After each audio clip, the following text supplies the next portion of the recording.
আরে সামনে কি হচ্ছে? এ সামনে ভাই। রে দাদা কি হচ্ছে? হ্যাঁ? কি হচ্ছে ভাই?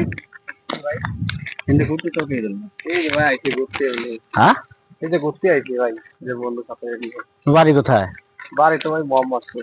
মোহাম্মদপুর। দাঁড়াও, আমরা হচ্ছে আজগবি কোম্পানির পক্ষ থেকে। হ্যাঁ। হ্যাঁ, আমি তো তোমার সাথে হাসি ঠাট্টার কোনো কথা বলতেছি না। তুমি হাসো কেন? সমস্যা কি? এই না আছে ভাই কথা শোনো, থেকে তুমি তো ক্যামেরা সুস্থ তো মানুষ তাই না?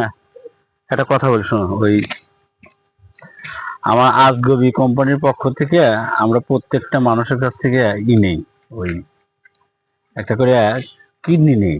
হ্যাঁ, মিনিমাম তোমাকে কিছু টাকা দেওয়া হবো, 20-25 হাজার টাকা তো আর হবো না। আমার কোম্পানি থেকে তোমাকে টাকা দেওয়া হবো 7 কোটি টাকা দেওয়া হবো। 7 কোটি তো অনেক। তো তুমি কি কিডনি দিবা? অবশ্যই 7 কোটি টাকা যত জানে ভয় নাই? না 7 কোটি টাকা 7 কোটি টাকা দিয়ে তুমি কি করবা? কত শখই তো আছে এটা বাইক কোনো পুরুষ মানুষের একটা শখ আছে বাইক কিনা। তো অর্ধেক জীবন তো চলে যাবে না, গার্লফ্রেন্ডকে কিছু দিবা? না না গার্লফ্রেন্ড দেখি না তোমার তো শখ আছে ভালো। কথা আছে এটা R15 কেন R1 5 হুন্ডা? হ্যাঁ হ্যাঁ আরে বাবা। দেখি রে অর্ধেক বাকি যে জীবনটা R15 এর উপরে কাটাইতাম তাহলে দেখা করো, রাখ।